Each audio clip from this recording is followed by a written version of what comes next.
دوسرے کا جواب ہے مہرو نے لڑکیوں کو پڑھانے پر زور دیا۔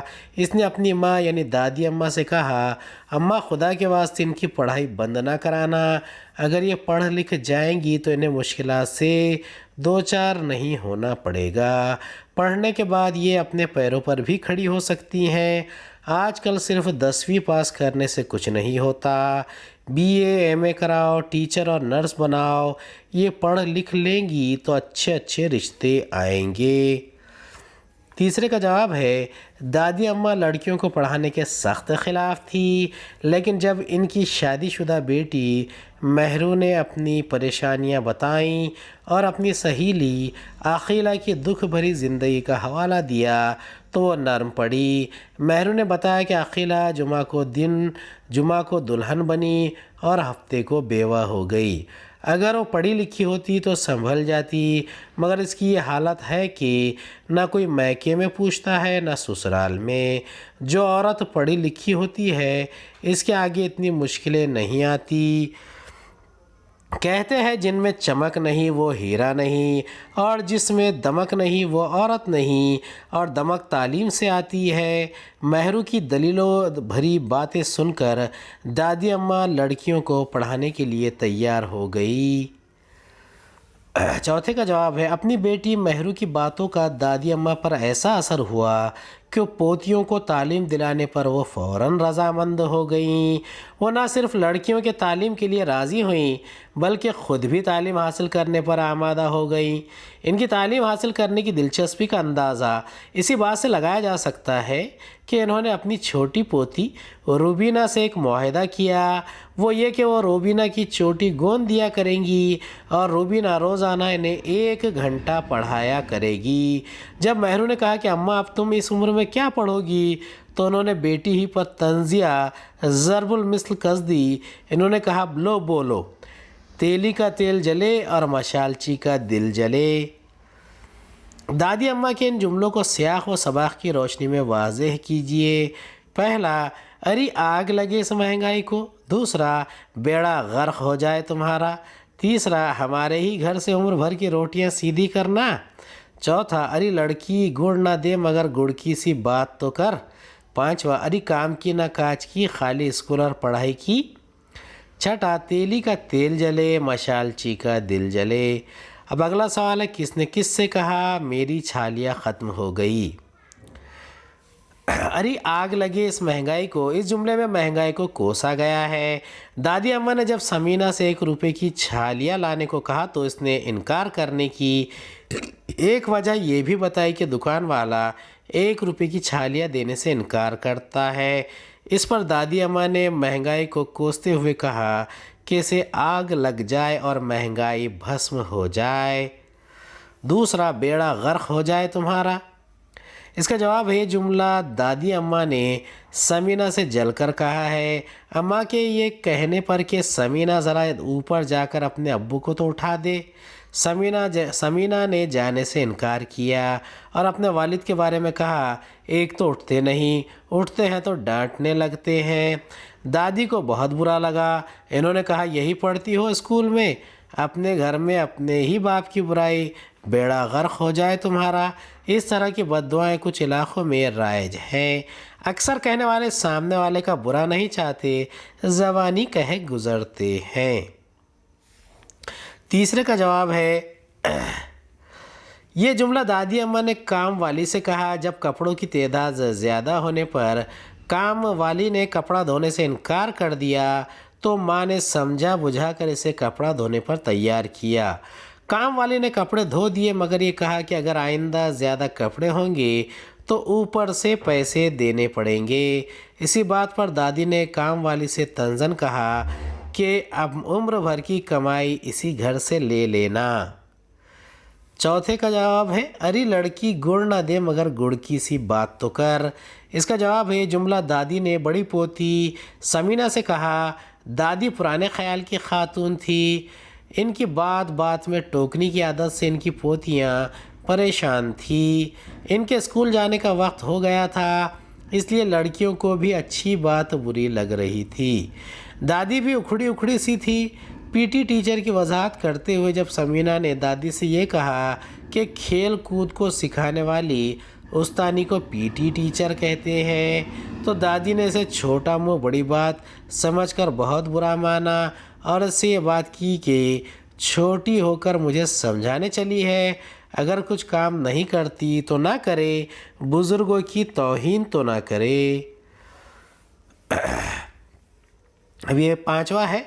دادی اماں نے جملہ اپنی تینوں پوتیوں کے تعلق سے کہا ہے۔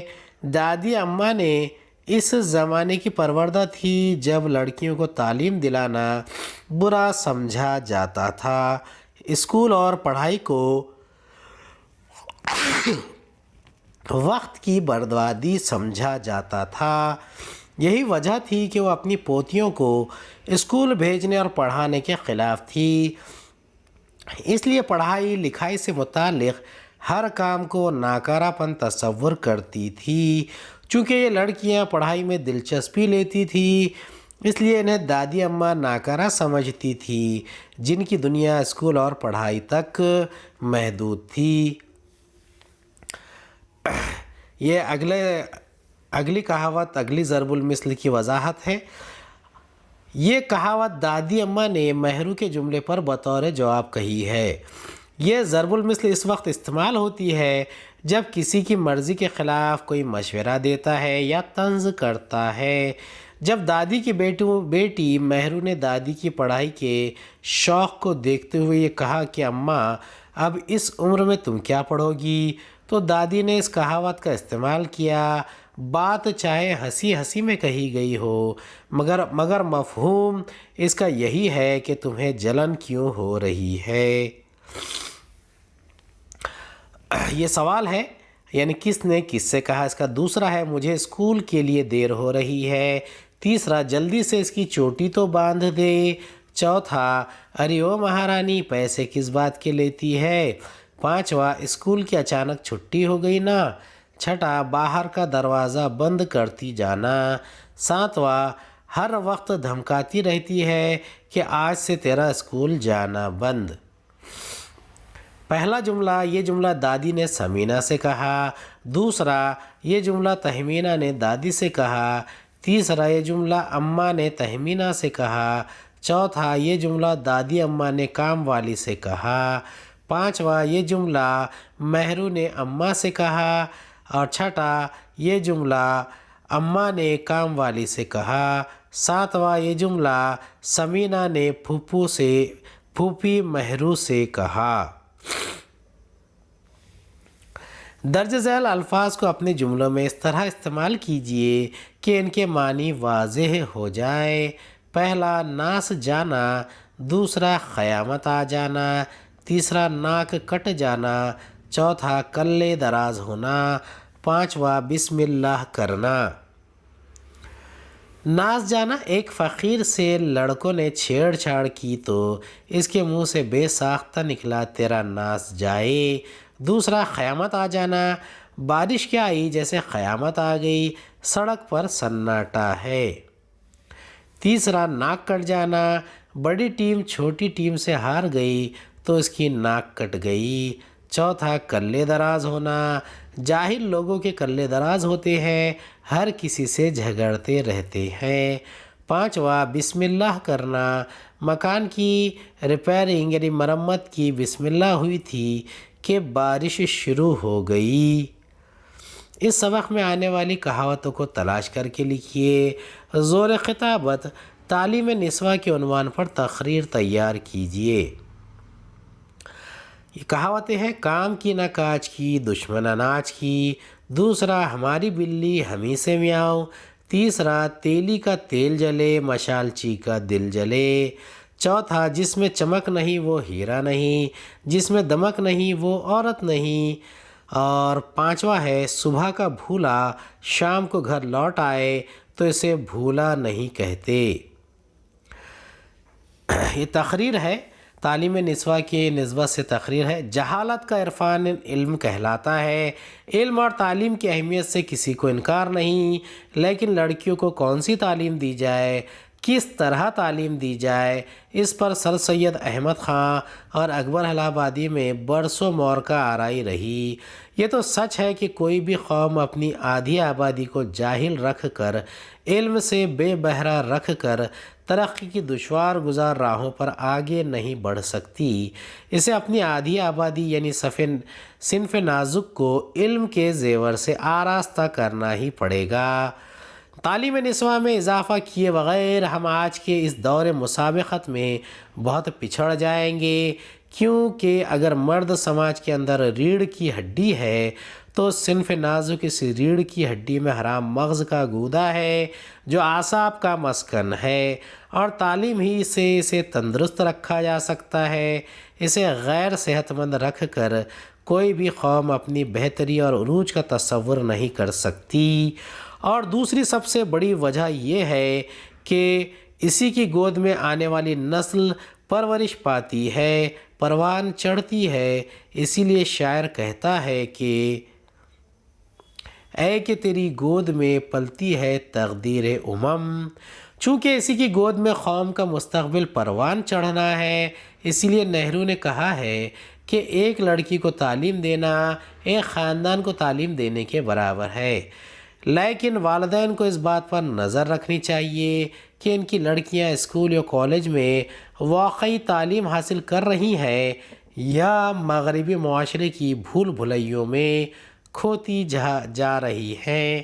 کہیں بے باکی و بے پردگی ان کے لیے وبال جان تو نہیں بن رہی ہے، یا یہ تعلیم سماج کے لیے مفید بننے کی بجائے مضر تو نہیں ہو رہی ہے۔ ویسے لڑکیوں نے اس بات کو ثابت کیا ہے کہ وہ تعلیم کے میدان میں لڑکوں سے بہت آگے ہیں۔ آج لڑکی ڈاکٹر بن رہی ہے، حتیٰ کہ پائلٹ تک بن رہی ہے، اور اسکولوں کے نتائج میں خاص طور سے میرٹ لسٹ میں لڑکیوں کی تعداد لڑکوں سے زیادہ ہے، یعنی وہ پالا مار رہی ہیں۔ اس سے ظاہر ہو رہا ہے کہ سماج لڑکیوں کی تعلیم کے ضمن میں نہ صرف بیدار ہے بلکہ لڑکیاں بھی اس موقع سے فائدہ اٹھانے سے بالکل نہیں چوک رہی ہیں۔ امید ہے آپ کو ہمارا ویڈیو پسند آیا ہوگا۔